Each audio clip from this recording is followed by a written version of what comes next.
ये ब्रह्मांड जितना पुराना है उतना मन का अस्तित्व पुराना है। मन के कारण ही मनुष्य अस्तित्व में है। मनुष्य के जीवन में आने वाली सफलता, सुख और दुख, इनका सबका कारण उसका मन ही है और इसी मन के बारे में हमें कुछ पता ही नहीं। इंसान दिन के 24 घंटे खुशी व सफलता पाने के लिए अटेम्प्ट करता रहता है। मनुष्य जिस दिन से अस्तित्व में है उस दिन से उसके बुद्धि का विकास होता आ रहा है। जंगल में रहने वाला मनुष्य आज लग्जूरियस हाउसेज में रह रहा है। साइंस ने आज बहुत बड़ी प्रगति कर ली है। मनुष्य ने अपने प्रयासों से पूरे धरती को एक कर दिया है। समाज में अन्याय ना हो इसलिए कानून व न्यायालय बनाए हैं। दुनिया के सबसे बुद्धिमान प्राणी में मनुष्य की गिनती होती है। उसने अपने बुद्धि से जीवन में बहुत बड़ी क्रांति लाए है। अच्छे स्वास्थ्य के लिए भी बहुत बड़े बड़े खोज किए हैं। मनुष्य ने अपने आराम के लिए लाखों वस्तु का आविष्कार किया। TV, DVD, movies, air conditioner, खूबसूरत घरों का निर्माण किया, मोबाइल फोन, रेडियो, हवाई जहाज, इन सब का आविष्कार किया। साइंस ने मनुष्य को एक अच्छे अब आनंद जीवन जीने का रास्ता खोज लिया। मनुष्य ने यह सब खोज अपने जीवन में सुख, शांति, सफलता और आनंद लाने के लिए किया, मगर सारे प्रयासों के बाद भी मनुष्य के जीवन में सुख शांति नहीं आ सकी। साइंस बहुत बड़े बड़े खोज कर रहा है, मगर मनुष्य के जीवन में क्रोध, असफलता, अहंकार, चिंता, तनाव, इनका साम्राज्य कम नहीं हुआ है। लाखों वर्ष के अच्छे प्रयासों के बाद भी मनुष्य चिंता और दुख से भरा हुआ है। लाखों करोड़ों की संपत्ति पाने के बाद भी मनुष्य मर मर कर जी रहा है। विज्ञान, धर्म, समाज मनुष्य को सुखी करने में असफल हो गए हैं। मनुष्य कुदरत की अद्भुत देन है, मगर वो क्या दुख चिंता भोगने हेतु संसार में आया है? नहीं, तो सुखी व आनंदित जीवन जीने के लिए आया है। मन की शक्ति का अच्छी तरह से उपयोग किए बिना मनुष्य सुखी व शांत नहीं हो सकता। एडिसन ने बल्ब का खोज करने के लिए हजारों प्रयोग किए और 6000 प्रयोग के बाद उसने कार्बन फिलामेंट की खोज की और सब दुनिया को प्रकाशमान कर दिया। उसी तरह हम अपने जीवन को रोशनी से भर देना चाहते हैं और उसके लिए हजारों प्रयोग कर रहे हैं। जीवन में सुख शांति पाने के लिए मन के कार्य प्रणाली है बाबत हमें विस्तार से जानना होगा। मनुष्य की सारी सफलता और असफलता का राज उसकी मन की गहराइयों में ही छुपा पड़ा है। सारे मनुष्य में मन समान रूप से उपस्थित रहता है। मन को समझने के लिए बड़े बड़े बुद्धिमानों ने प्रयास किया, मगर उन्होंने मुंह की खाई है। मन को समझना इतना आसान नहीं है। साइंस मन के अस्तित्व के बारे में भ्रमित है। साइंस टाइम और स्पेस के भीतर वस्तु की कार्य प्रणाली खोजने का नाम है। साइंस उसी वस्तु की खोज करता है जो उसकी प्रयोगशाला में आती है। चांद और मंगल पर कदम रखने वाला विज्ञान, उसने ब्लैक होल की खोज की। बिग बैंग थ्योरी पर भी प्रयोग कर लिए, मगर मन की थ्योरी क्या है और उसका अस्तित्व क्या है, इसे अब तक समझ नहीं आया है। मन का कोई अस्तित्व नहीं है। मन टाइम और स्पेस से पूर्णतः मुक्त है। इसी कारण विज्ञान मन के अस्तित्व को नहीं स्वीकार सका। विज्ञान ने मनुष्य के दिमाग को ही प्रमुख केंद्र मान लिया, मन को प्रमुख केंद्र नहीं माना। मनुष्य के जीवन में ब्रेन 10% प्रभाव डालता है और बाकी सारा प्रभाव मनुष्य के जीवन में मन का है। विज्ञान की भाषा में मन अदृश्य है। मन अदृश्य होने के कारण मन की शक्ति और उसके भाव भी अदृश्य है। मनुष्य की जीवन में उत्पन्न होने वाली सुख, दुख, इच्छा, पछतावा, क्रोध, चिंता, व्यथा, मस्ती, मूड, ये सारे भाव मन के द्वारा ही उत्पन्न किए जाते हैं। यानी मनुष्य की जीवन में सिर्फ मन का ही अस्तित्व है। विज्ञान मन के अस्तित्व को नहीं मानता। विज्ञान यह भी जानता है कि तमाम शारीरिक कष्ट मनुष्य के जीवन को नर्क बना देते हैं। सुख और शांति मनुष्य के जीवन की प्रमुख महत्वाकांक्षा है। मनुष्य जीवन में इतने सारे वैभव हैं, मगर उसके बावजूद मनुष्य दुख, चिंता व क्रोध से भरा क्यों रहता है? विज्ञान ने यह खोजने का भी प्रयास किया कि चिंता करते समय ब्रेन कौन सा केमिकल छोड़ता है और कौन सी ग्रंथ कौन सा रस छोड़ती है। इसमें विज्ञान को सफलता मिली और उसने यह कह दिया कि तमाम भावों के उतार चढ़ाव के पीछे ब्रेन ही है। मगर यह सही नहीं, क्योंकि ब्रेन को भाव मन भेजता है और ब्रेन उसे सिर्फ प्रतिक्रिया देता है। विज्ञान ने कोई दवा या इंजेक्शन सर्च नहीं किया कि अमुक केमिकल छोड़ने के बाद उसे चिंता ही ना हो। इससे कोई बात नहीं बनी तो विज्ञान ने डीएनए और जीन्स की भी खोज की। यदि माइंड टाइम और स्पेस के भीतर होता तो साइंस माइंड की पूरी एनालिसिस कर मनुष्य के जीवन में से चिंता और क्रोध को कब का गायब कर देता। मन को हम अपने अंदर महसूस करना प्रारंभ कर सकते हैं। मन का अस्तित्व हमारे भीतर है और विज्ञान को एक ना एक दिन मन के दृश्य और अदृश्य भाव को पहचाना ही होगा। आनंद और सफलता हर मनुष्य का अधिकार है। वो अधिकार उसे तभी मिल सकता है जब वो मन के अस्तित्व के बारे में जानने लगे, मन की अस्तित्व की दुनिया को पहचान सके। मन के उपद्रव, ट्रबल्स ऑफ माइंड से हर कोई परेशान है। मानव मन के कार्य प्रणाली से पूरी तरह अनजान है, इसीलिए मानव हर रोज मन की उपद्रवों न्यूजेंस का शिकार होता है। अब इसे एक उदाहरण से समझते हैं। एक युवक बगीचे में आराम से बैठा हुआ था, तब बगीचे में उसका एक मित्र आया। अपने मित्र को शांत देख उसे रहा नहीं गया और वो बोला कि अरे, तुम यहाँ शांत से बैठे हुए हो और तुम्हारी पत्नी किसके साथ घूमने गई है? यह सुनते शांत बैठा हुआ मित्र गुस्से से लाल हो गया और बोला कि कौन है वो, मैं उसे छोड़ूंगा नहीं। मगर कुछ देर बाद उसे याद आया कि उसकी तो अभी शादी भी नहीं हुई है। अब देर हो चुकी थी और उसके इस मूर्खता का प्रदर्शन उसके मन के कारण हो चुका था। हमारा मन वाइल्ड वेव्स पैदा करने वाली फैक्ट्री है और मन पर कोई नियंत्रण न होने की वजह से मनुष्य मन के उपद्रवों का शिकार हो जाता है और न चाहते हुए भी मन के उपद्रव, ट्रबल्स ऑफ माइंड के कारण उसके आपसे रिश्ते बिगड़ जाते हैं। सब अच्छे होते हुए भी मन के कारण मनुष्य कई मुसीबतों में फंसता चला जाता है। मन के कारण मनुष्य बुद्धिमान और समझदार होने के बावजूद पागलपन करने लगता है। मन के उपद्रवों पर धर्म और शास्त्र भी कोई समाधान खोज नहीं पाए हैं। मन के उपद्रव से हमें बचना है तो हमें मन के बारे में अच्छी तरह से जान लेना होगा। मन की स्ट्रक्चर ऑफ माइंड कैसी होती है, उसके बारे में ज्ञान हासिल करना होगा। माइंड संपूर्ण कॉम्प्लिकेटेड मैकेनिज्म के साथ यह मनुष्य के नाभि में आदर्श स्वरूप से स्थित है, इसलिए यह विज्ञान की पकड़ के बाहर है। मन के मैकेनिज्म के साथ मन के प्रमुख 7 प्रकार है, उसमें से कुछ उपद्रवी है तो कुछ अद्भुत शक्तियों से भरे पड़े हैं। उसे हम आगे देखते हैं। उपद्रव मचाने वाले 3 स्वरूप है। 1 conscious mind, 2 subconscious mind, 3 unconscious mind. मन की शक्तियों के 4 केंद्र है। Super conscious mind, collective conscious mind, spontaneous mind, ultimate mind. मन के कुछ प्रकार लक्षण पावर से भरे हैं तो कुछ उपद्रव से भरे हैं। मन के इस प्रकारों को समझने से पहले आपको छोटे बच्चों का मन समझना होगा। उस मन के तमाम स्वरूप और मन के प्रभाव व मन के कार्यकल्पों के बारे में समझने में आसानी होगी तथा सभी बच्चे करीब करीब एक समान मन लेकर पैदा होते हैं। बच्चों में कोई भेदभाव नहीं होता, फर्क सिर्फ उनके डीएनए तथा जीन्स में होता है। फिर बच्चों के मन पर लौट आओ तो बच्चे प्रमुखता से 2 ही भाषा जानते हैं, एक प्रेम की, दूसरी क्रोध की। बच्चे संसार की सबसे शक्तिशाली ऊर्जा से भरे होते हैं, प्रेम और क्रोध। यह जीवन की भावना भिन्न भिन्न है। छोटा बच्चा प्रेम और क्रोध की भावना समझता है। बच्चों को कोई मनपसंद चीज दी जाए तो प्रेम पूर्वक तारीख से उसका आनंद लेता है। यदि उससे वह चीज छीन ली जाती है तो वह क्रोध में भरकर तांडव मचाता है। बच्चा ऊर्जा का अक्षय भंडार लेकर पैदा हुआ है। रिश्ते की बात की जाए तो बच्चा अपने मन को पहचानता है, बाकी रिश्तों से उसे कोई लेना देना नहीं। बच्चों को जिसके साथ अच्छा लगता है उसके साथ वह खेल लेते हैं, जिसके साथ नहीं जमता तो गुस्से करके दूर हट जाते हैं। व्यर्थ की जानकारी देकर उसे अपना देश, धर्म, जातीय समाज इसके बारे में बताया जाता है, उसे कुछ मालूम नहीं होता है। छोटे बच्चे ऊर्जा से भरे हुए होते हैं। बच्चे कितना भी उपद्रव मचा ले मगर वह कभी थकते नहीं है। 4 बूढ़े आदमी उन्हें संभालने लगे तो बूढ़े आदमी थक सकते हैं मगर बच्चे नहीं थकते। कोई एथलीट तो घबराकर यह कहेगा कि ओलंपिक में मेडल लाना आसान है मगर बच्चों के साथ खेलना आसान नहीं। कुल मिलाकर प्रेम और क्रोध यह संसार के सबसे शक्तिशाली ऊर्जा है। जिन मनुष्य ने इन दोनों ऊर्जा को खो दिया वह अपने जीवन में ऊर्जाहीन हो जाता है। बच्चों को जो चाहिए वह हासिल कर ही लेते हैं। उन्हें जो चाहिए वह मुस्कुरा के लाड़ से अपने पेरेंट्स से पा ही लेंगे। अगर उन्हें कुछ दिया नहीं जाए तो वह क्रोध से इतना उपद्रव मचा देंगे कि उन्हें जो चीज चाहिए वह हासिल करके ही रहेंगे। दूसरी चीज यह है कि मनुष्य कितना भी क्रोध करें मगर उन बच्चों के साथ रिश्ता अच्छा हो जाता है। कई बार तो गुंडे या लुटेरों के बीच फंसे माँ बाप अपने बच्चों के कारण बच जाते हैं। साथ में बच्चा देख हर कोई करुणा में डूब जाने के लिए मजबूर हो जाता है। बच्चों में निर्दोषता, भोलापन, चंचलता और कंसंट्रेशन यह सब उनके स्वाभाविक गुण होते हैं। बच्चे सुपर कॉन्शियस माइंड में पैदा होते हैं जो अत्यंत शक्तिशाली है। बच्चा जिस मन में बॉर्न होता है उसे सुपर कॉन्शियस माइंड कहते हैं। यह माइंड प्रेम और क्रोध से भरा होता है और उसमें ऊर्जा भी भरपूर होती है। दुनिया में जो भी सफल व सुखी इंसान है उन्हें पता हो या ना पता हो तो अपने सुपर कॉन्शियस माइंड में जीते हैं। छोटा बच्चा धीरे धीरे बड़ा होने लगता है, उसे परिवार समझ आने लगता है, उसे धर्म और जाति बताई जाती है। अपने में वह अपना पराये का भेद उसके मन में पैदा किया जाता है। जीवन की व्यर्थ उद्देश्य पकड़कर उसे कुछ बनने हेतु प्रोत्साहित किया जाता है।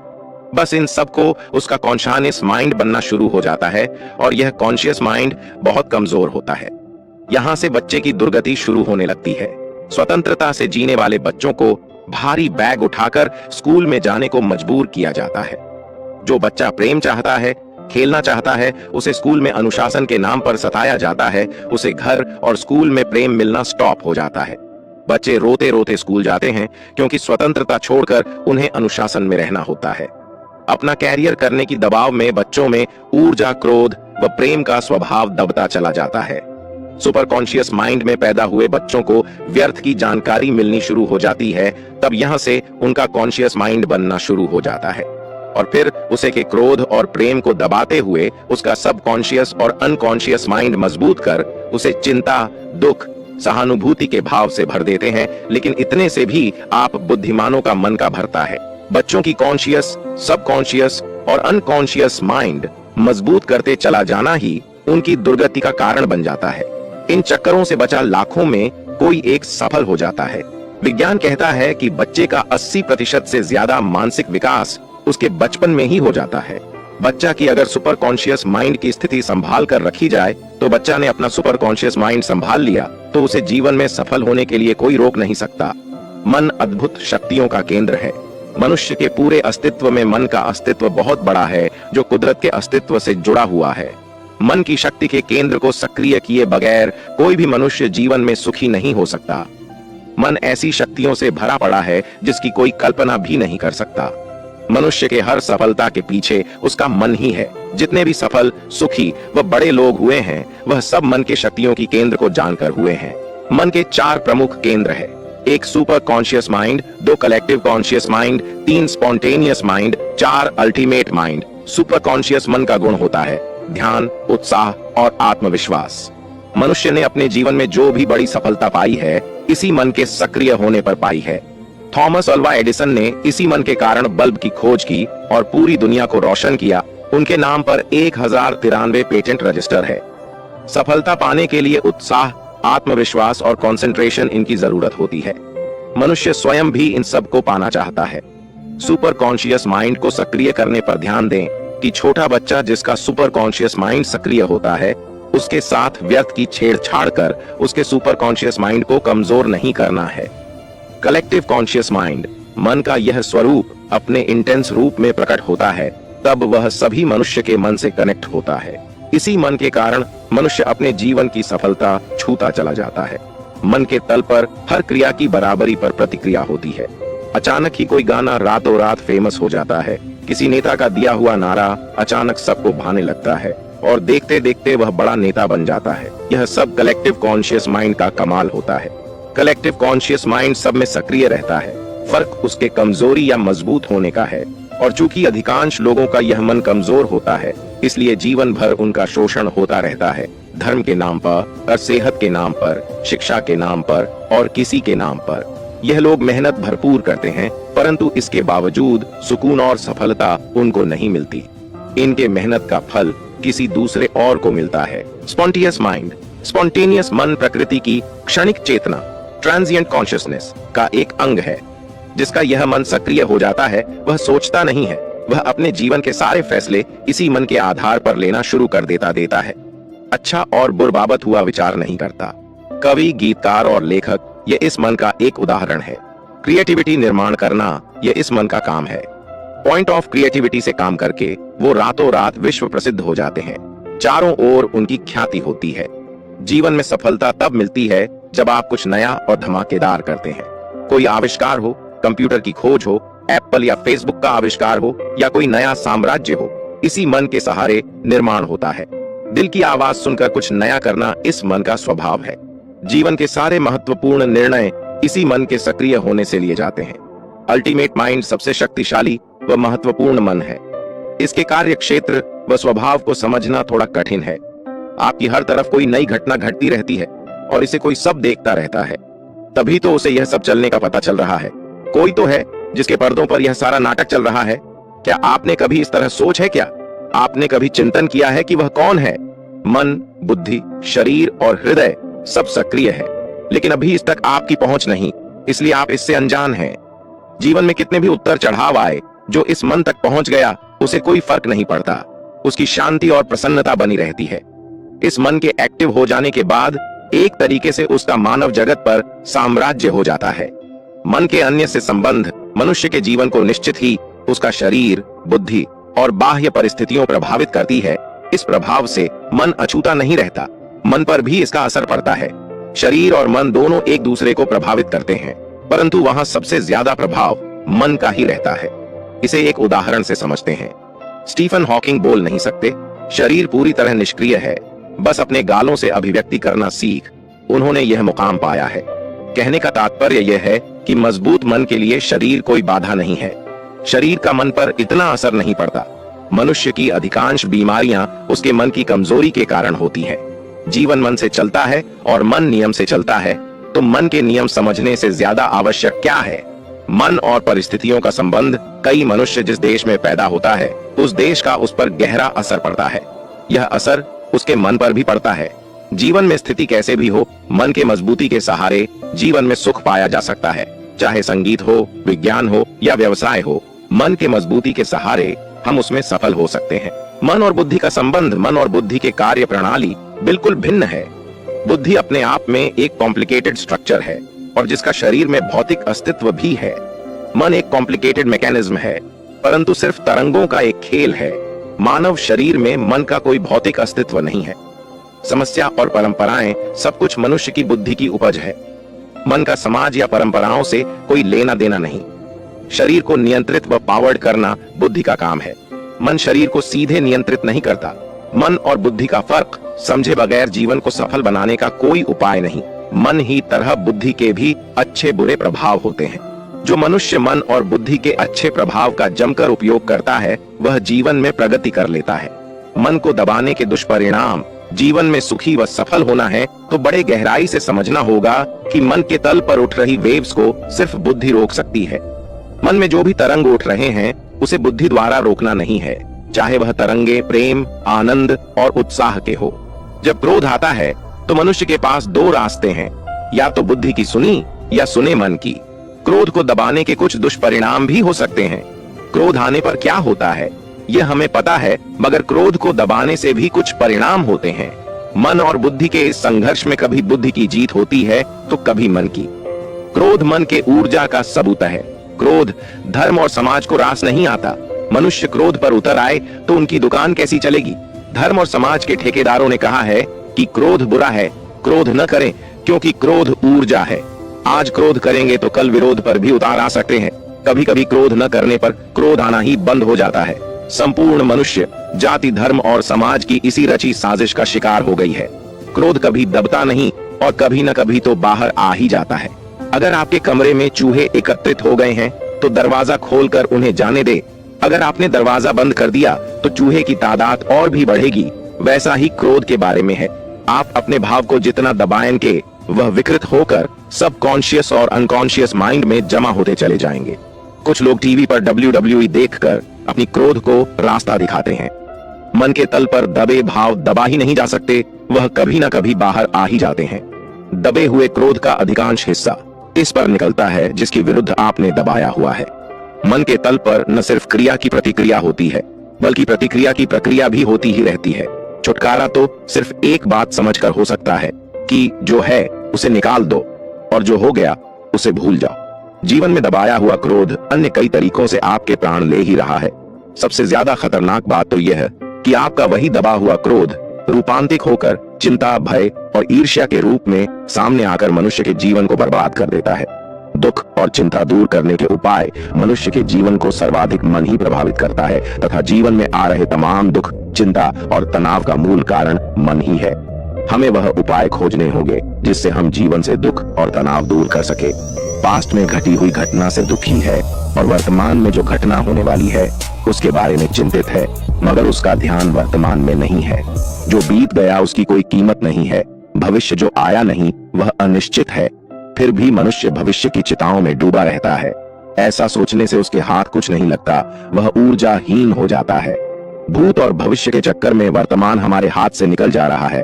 हमें वर्तमान को पहचानना होगा क्योंकि वर्तमान वह जादू है जो मनुष्य की समस्याओं और दुखों का निराकरण कर सकता है। हमारे जीवन का जो आज का पल है उसे हम हंसी खुशी से जीना है। आनंद सिर्फ उन चीजों का लिया जा सकता है जो आपके साथ है। पत्नी साथ में हो तो जीवन बर्बाद कर देने वाली लगती है, और मर जाए तो उसके बिना जीना मुश्किल हो जाता है। वर्तमान में भूत और भविष्य को लाने की कोशिश ही सारे दुखों की जड़ है। खुशी से जीने के लिए मनुष्य को वर्तमान के बिना कभी कुछ उपलब्ध हुआ नहीं है।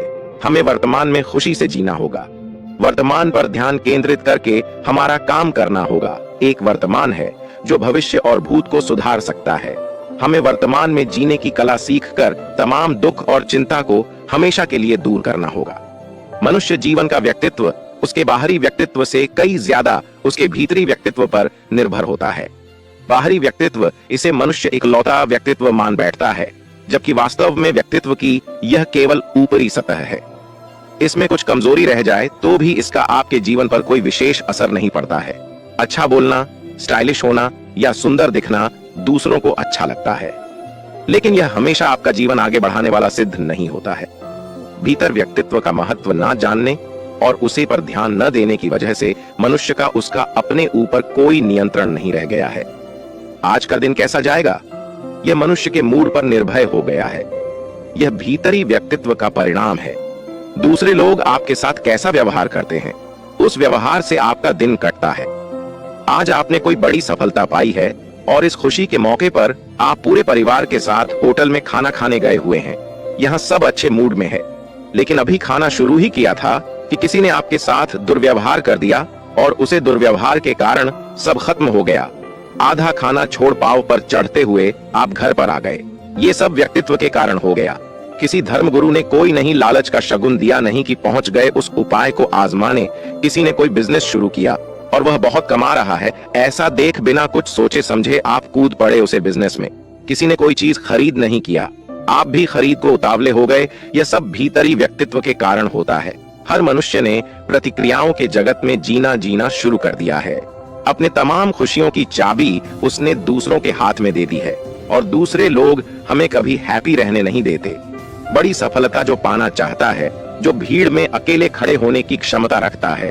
व्यक्तित्व निर्माण हेतु हमें बुरे विचारों से बचना होगा, क्योंकि यह विचार धीरे धीरे सिद्धांत मान्यताओं रिकॉग्निशन में परिवर्तित होते चले जाते हैं और मनुष्य जिद पकड़ना शुरू कर देती है।